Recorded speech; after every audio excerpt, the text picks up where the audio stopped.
se bornait pas à poser quelques simples questions formelles suffisant ainsi l'enchaîner avant de poursuivre son chemin, mais il insistait au contraire pour faire demi-tour et revenir en sa compagnie. Il ne disait jamais grand-chose et elle ne se donnait pas non plus la peine de parler ou d'écouter beaucoup. Mais ce qui la frappa au cours de leur troisième rencontre fut qu'il lui posa des questions bizarres, sans lien les unes avec les autres, sur le plaisir qu'elle avait à être à Hunsford, sur son amour des promenades solitaires et sur ce qu'elle pensait du bonheur de Monsieur et Mrs. Collins. Et lorsqu'il parlait de Rosings, maison dont elle ne comprenait pas bien comment elle fonctionnait, il semblait espérer que chaque fois qu'elle retournerait dans le Kent, elle reviendrait s'y installer. C'est ce que ces paroles donnaient à penser. Se pouvait-il qu'il songeât au colonel Fitzwilliam? Elle pensait que, s'il avait une idée derrière la tête, il voulait sûrement faire allusion à quelque chose en rapport avec son cousin. Se sentant un peu embarrassée, elle fut vraiment soulagée d'arriver à la porte de la palissade, face au presbytère. Un jour qu'elle marchait en relisant la dernière lettre de Jane, reprenant certains passages qui pouvaient prouver que sa sœur n'était pas au mieux, elle vit en levant les yeux qu'au lieu d'être à nouveau surprise par M. Darcy, c'était le colonel Fitzwilliam qui venait à sa rencontre. Rangeant aussitôt la lettre, elle dit avec un sourire forcé: « Je ne savais pas qu'il vous arrivait d'emprunter ce chemin. » « J'ai fait le tour du parc, répondit-il, comme chaque année en général, et j'ai l'intention de le terminer par une visite au presbytère. Vous comptiez poursuivre votre promenade un peu plus loin? » « Non, je m'apprête à faire demi-tour. » À ces mots, elle revint sur ses pas et ils marchèrent ensemble jusqu'au presbytère. « Êtes-vous sûr de quitter le Kent ce samedi? Demanda-t-elle. « Oui, à condition que Darcy ne repousse pas une fois de plus notre départ, mais je suis à sa disposition. Il est libre de s'organiser comme il en a envie. Et s'il ne peut prendre aucune décision qui lui plaise, il aura au moins eu le plaisir d'être en situation de choisir lui-même. Je ne connais personne qui apprécie autant que M. Darcy l'idée de pouvoir faire ce qui lui plaît. » « C'est sûr qu'il aime agir à sa guise, rétorqua le colonel Fitzwilliam. Nous sommes tous pareils. Il se trouve simplement qu'il en a plus les moyens que la plupart des gens, parce qu'il est riche et que tant d'autres sont pauvres. Je sais de quoi je parle. Un fils cadet, vous savez, doit se résoudre à l'abnégation et à la dépendance. À mon avis, le fils cadet d'un comte ne connaît réellement ni l'une ni l'autre. Dites-moi franchement si vous avez déjà eu la moindre expérience de l'abnégation et de la dépendance.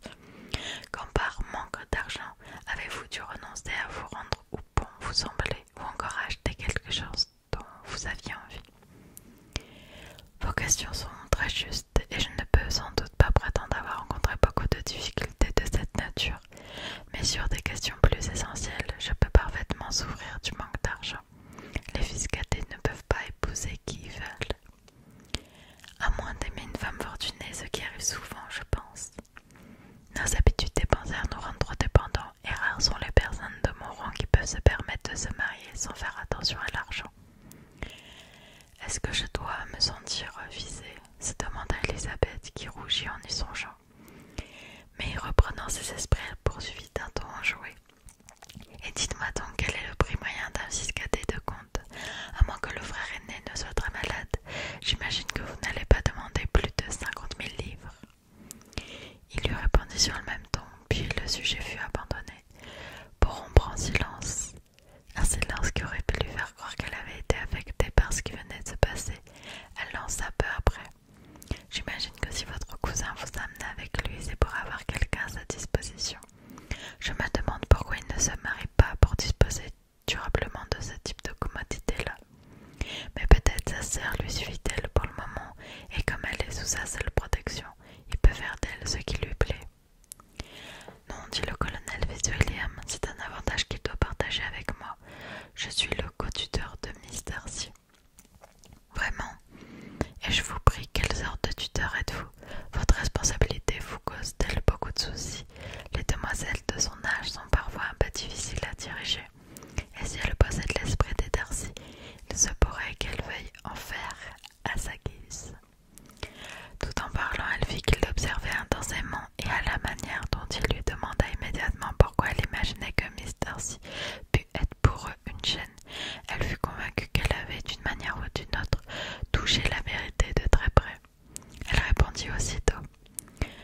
inquiétez pas, j'ai jamais entendu dire du mal d'elle et je suis sûre qu'elle est l'une des créatures les plus dociles qui soient. Elle est très appréciée de quelques dames de ma connaissance, Mrs. Hertz et Miss Bingley. Je crois vous avoir entendu dire que vous les connaissiez. Je les connais un peu. Leur frère est un homme agréable, un vrai gentleman, un grand ami de Darcy. Oh, oui, dis sèchement Elisabeth. Monsieur Darcy témoigne beaucoup de bonté à Monsieur Bingley, et il prend bien soin de lui. Bien soin de lui, oui, je crois que c'est le cas, notamment dans les domaines où il a besoin qu'on prenne soin de lui. D'après ce que Darcy m'a raconté en venant à Rosings, j'ai des raisons de croire que Bingley lui doit beaucoup. Mais je devrais lui demander pardon, car je n'ai nul droit de penser que Bingley fût la personne à laquelle il faisait allusion. Tout cela n'est que conjecture. Que voulez-vous dire? Darcy, bien sûr, n'aimerait pas que l'affaire fût divulguée, car il serait très déplaisant qu'elle arrivât aux oreilles de la famille de la demoiselle. Comptez sur moi pour ne rien dire. Souvenez-vous aussi que je n'ai eu que peu de raison de supposer qu'il s'agit de Bingley. Ce qu'il m'a raconté, c'était simplement ceci. Il se félicitait d'avoir récemment permis à un ami d'éviter un mariage des plus imprudents, mais sans mentionner de nom. Et j'ai seulement soupçonné qu'il parlait de Bingley, parce qu'il me semble que c'est le genre d'homme à s'attirer ce type de mésaventures, et parce que je sais qu'ils ont passé tout l'été ensemble. Monsieur Darcy vous a-t-il dit pourquoi il est intervenu? J'ai compris qu'il y avait de très fortes objections contre la demoiselle. Et de quel procédé s'est-il servi pour les séparer? Il ne m'a pas parlé de ce procédé, répliqua Fitzwilliam en souriant. Il m'a juste raconté ce que je viens de vous dire. Elisabeth ne répondit pas et continua à marcher, le cœur soulevé par l'indignation. Après l'avoir observée quelque temps, Fitzwilliam lui demanda pourquoi elle était si songeuse. « Je suis en train de réfléchir à ce que vous venez de me dire, répondit-elle. La conduite de votre cousin ne me plaît pas. En quoi avait-il à se poser en juge? Vous êtes plutôt disposé à trouver son intervention intempestive. Je ne vois pas de quel droit M. Darcy pouvait se prévaloir pour juger convenable ou non l'inclination de son ami, ni pourquoi en vertu de son seul jugement il pouvait décider du bonheur de cet ami. Mais, continua-t-elle en se reprenant, comme nous ne connaissons rien des détails, on aurait tort de le condamner. On peut supposer qu'il n'y avait là pas beaucoup d'affection. Il est normal que vous fassiez cette hypothèse, rétorqua Fitzwilliam, mais elle jette hélas une ombre sur le triomphe de mon cousin. Il avait dit cela d'un ton badin, mais elle trouva que cela dépeignait si bien M. Darcy qu'elle préféra ne pas répondre et, changeant tout à coup de sujet, elle parla de choses sans importance jusqu'à ce qu'ils atteignissent le presbytère.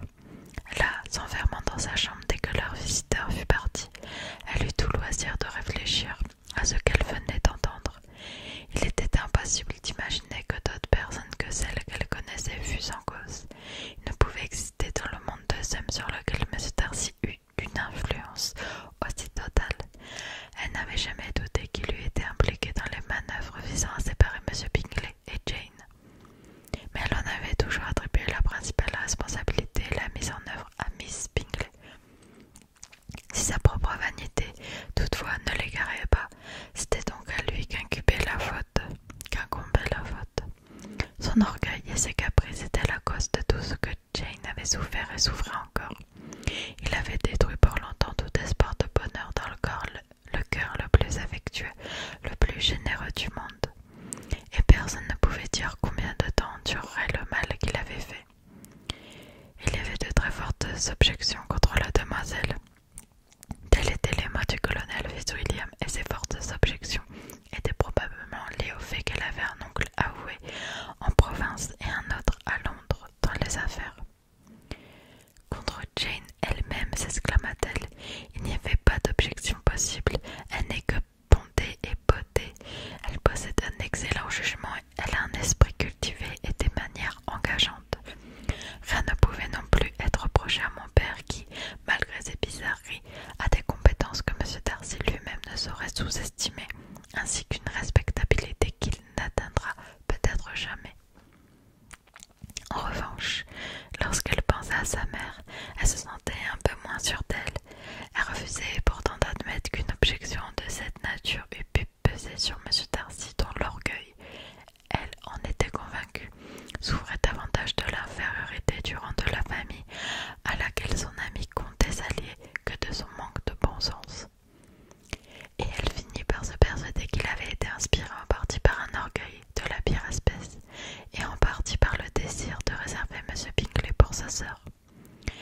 L'agitation et les larmes occasionnées par tout cela lui donnèrent la migraine et dans la soirée, son état empira.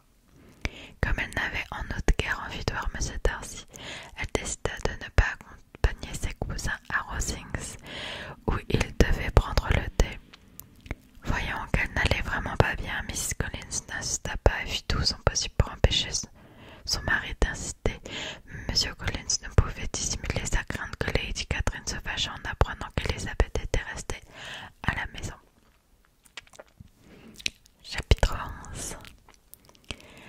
Quand ils furent partis, Elisabeth, comme pour se monter encore plus la tête contre M. Darcy, décida de relire toutes les lettres que Jane avait écrites depuis son arrivée dans le Kent.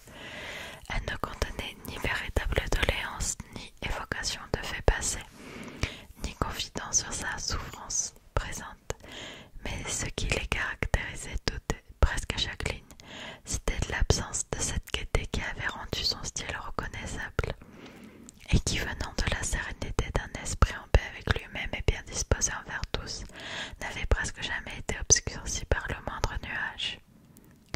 Lisant avec plus d'attention que la première fois, Elisabeth remarqua que chacune des phrases traduisait un malaise. La façon scandaleuse dont M. Darcy se vantait de la peine qu'il avait pu causer lui donnait une idée plus exacte des souffrances de sa sœur.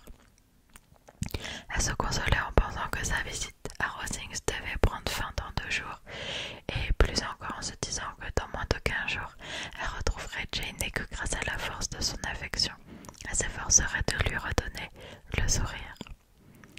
Elle ne pouvait penser à Darcy et à son départ du Kent sans se rappeler que son cousin s'en allait avec lui, mais le colonel Fitzwilliam lui avait clairement fait comprendre qu'il ne ressentait rien pour elle, et si charmant qu'il fût, elle ne voulait pas se rendre malheureuse pour lui. Alors qu'elle prenait cette décision, elle fut soudain tirée de ses réflexions par la sonnette de l'entrée. Elle se sentit un peu perturbée à l'idée qu'il pouvait s'agir du colonel Fitzwilliam en personne. Il était déjà passé lui rendre visite à cette heure et venait peut-être à présent prendre de ses nouvelles. Mais elle oublia instantanément cette idée et ressentit un trouble de nature bien différente lorsque, à sa totale stupéfaction, elle vit entrer M. Darcy dans la pièce. D'un air pressé, il lui demanda immédiatement des nouvelles de sa santé, justifiant sa présence par l'espoir de s'entendre dire qu'elle allait mieux. Elle lui répondit poliment mais froidement. Il s'assit quelques instants avant de se lever pour déambuler dans la pièce. Elisabeth était surprise, mais ne dit mot. Après un silence de plusieurs minutes, il se dirigea vers elle, quelque peu agité, et se mit à lui parler ainsi. « J'ai lutté en vain, je n'y parviendrai pas. Mes sentiments ne peuvent être réprimés. Vous devez me permettre de vous dire à quel point je vous admire et je vous aime. »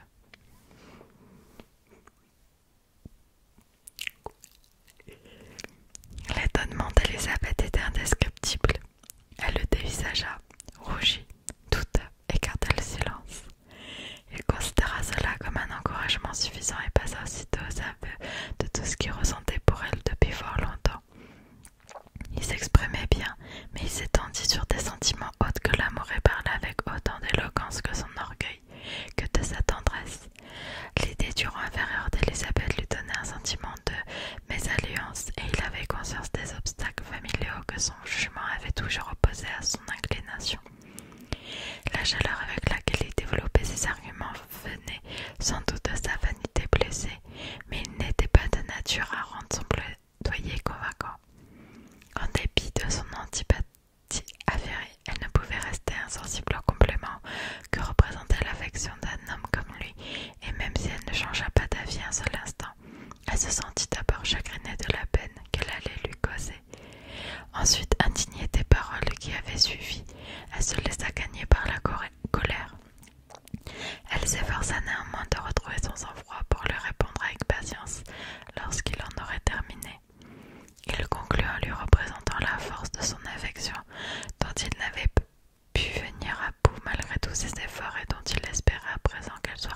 commencer par l'acceptation de sa demande en mariage. En entendant ces mots, elle comprit vite qu'il était certain d'obtenir une réponse favorable. Il parlait d'appréhension et d'inquiétude, mais son attitude révélait sa confiance en lui. Cela ne pouvait qu'exaspérer un peu plus Elisabeth, et lorsqu'il eut fini ses joues s'empourprèrent et elle lui dit: dans un cas comme celui-là, il est, je crois, d'usage d'exprimer sa gratitude face aux sentiments qu'on vous a avoués, même s'ils peuvent ne pas être réciproques. C'est tout naturel, et si je ressentais à présent la moindre gratitude, je vous en remercierais. Mais cela m'est impossible. Je n'ai jamais couru après la bonne opinion que vous avez de moi, et vous l'avez exprimée bien malgré vous. Je suis désolée de causer de la peine à qui que ce soit. Cependant, cela était involontaire de ma part et j'espère qu'elle sera de courte durée. Les sentiments qui, selon vous, vous ont longtemps empêché de reconnaître l'estime que vous aviez pour moi vous permettront très certainement de vous remettre au terme de cette explication. Monsieur Darcy, qui s'était appuyé contre la cheminée, les yeux rivés sur elle, parut recevoir ces paroles avec autant de déplaisir que de surprise. Il pâlit sous l'effet de la colère et son émotion transparut sur chacun de ses traits. Il lutta pour rester maître de lui et ne desserra les dents que lorsqu'il pensa y être parvenu. Ce silence fut terrible pour Elisabeth. Enfin, tu dois qui s'efforçait d'être calme, il déclara. C'est donc là toute la réponse que je peux avoir l'honneur d'espérer. Peut-être consentirez-vous à me dire les raisons pour lesquelles je suis éconduit de la sorte, sans la moindre courtoisie, mais cela n'a pas beaucoup d'importance. Je pourrais tout aussi bien vous demander, répliqua-t-elle, pourquoi, avec l'intention si évidente de m'offenser et de m'insulter, vous avez tenu à me dire que vous m'aimiez malgré vous, contre toute raison, et même à l'encontre de votre caractère. Cela n'excuse-t-il pas mon manque de courtoisie, si manque de courtoisie il y a eu. Mais j'ai d'autres raisons, vous le savez parfaitement. Si mes propres sentiments ne vous avaient pas été hostiles, s'ils avaient été indifférents ou même si vous avez été favorables, pensez-vous que je pourrais être le moins du monde tenté d'épouser l'homme qui a anéanti, peut-être pour toujours, le bonheur d'une sœur qui m'est chère? Comme elle prononçait ces mots, M. Darcy changea de couleur, mais son trouble ne dura pas et il l'écouta sans chercher à l'interrompre pendant qu'elle continuait. J'ai toutes les raisons du monde de penser du mal de vous. Rien ne peut excuser le rôle injuste et ingrat que vous avez joué dans cette histoire. Vous n'osez pas, vous ne pouvez pas nier que vous avez été le principal, sinon le seul responsable de leur séparation, en exposant l'un à la censure du monde pour ses caprices et son instabilité, et l'autre à sa dérision pour ses espoirs déçus. Vous les avez tous deux fait cruellement souffrir. Elle s'arrêta et s'aperçut, non sans indignation, qu'il écoutait d'un air qui prouvait qu'il n'avait absolument aucun remords. Il la regardait, même avec un sourire qu'il voulait incrédule. « Pouvez-vous nier ce que vous avez fait ?» répéta-t-elle. Avec une tranquillité feinte, il répondit alors. « Non, je ne vais pas nier que j'ai fait tout ce qui était en mon pouvoir pour séparer mon ami de votre sœur, ni que je suis heureux d'y être parvenu. J'ai mieux pris soin de lui que de moi-même. » Elisabeth ne prit pas la peine de relever cette aimable réflexion dont le sens ne lui avait pas échappé, mais qui n'était pas de nature à la rendre plus conciliante. Mais mon antipathie, poursuivit-elle, ne se fonde pas uniquement là-dessus. Bien avant cette affaire, mon opinion sur vous était faite. Votre personnalité m'avait été révélée, voilà plusieurs mois, grâce au récit de M. Wickham. Que pouvez-vous me dire à ce sujet? En nom de quel acte d'amitié imaginaire pouvez-vous ici vous défendre? En vertu de quel mensonge pouvez-vous ici espérer duper les autres? Vous vous intéressez de gros problèmes de ce monsieur, observa Darcy en rougissant et sur un ton moins serein. Qui donc, connaissant la nature de ses malheurs, pourrait ne pas s'intéresser à lui? Ces malheurs, répéta Darcy, méprisant. Oui, ces malheurs ont été grands, en effet. Et par votre faute, s'emporta Elisabeth, vous l'avez réduit à la pauvreté qui est à présent la sienne, une pauvreté relative, je l'admets. Vous l'avez privé des avantages qui, vous devez le savoir, lui revenaient. Vous l'avez privé des meilleures années de sa vie, de cette indépendance qui lui était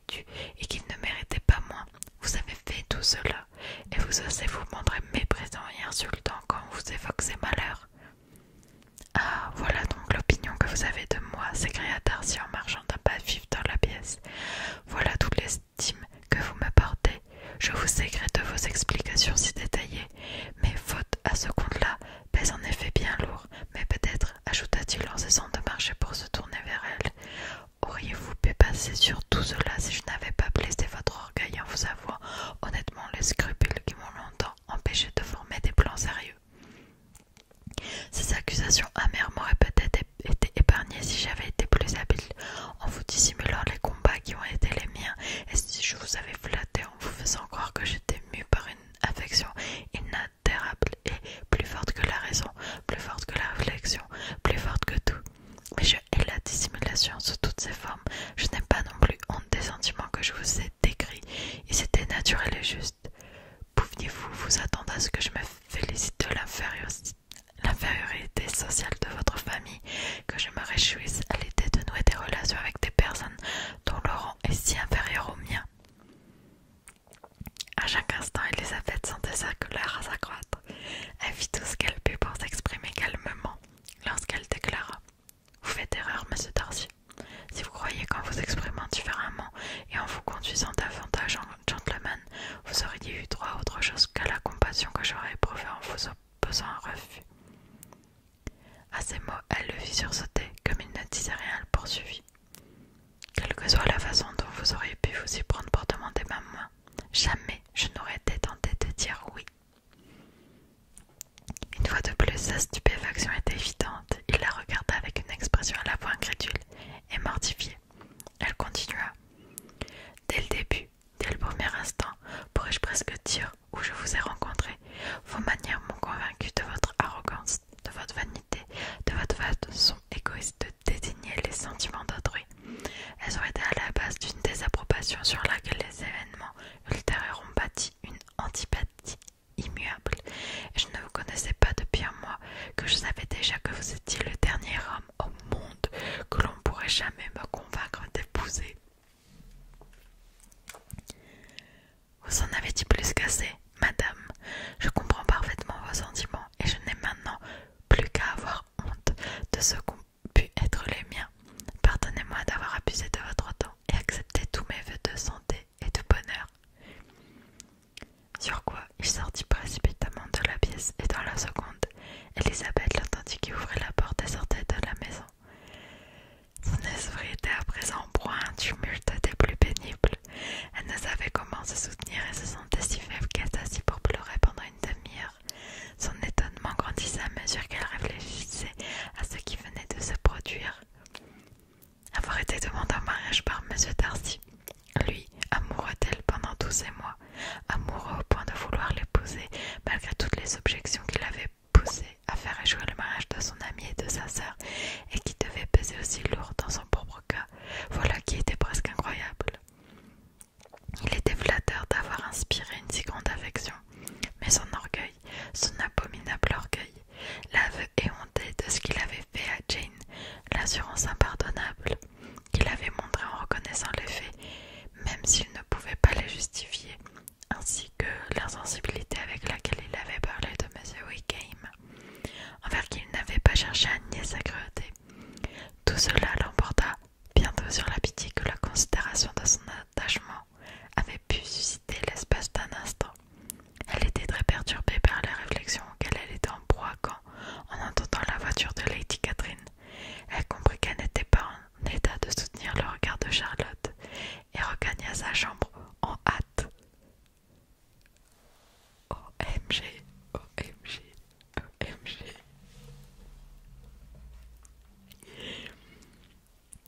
Bon, c'est un livre très vieux, donc genre tout se passe très doucement, etc. L'histoire, elle a mis du temps à se mettre en place. Là, on rentrait, mais les mois, c'est vraiment un slow burn, genre slow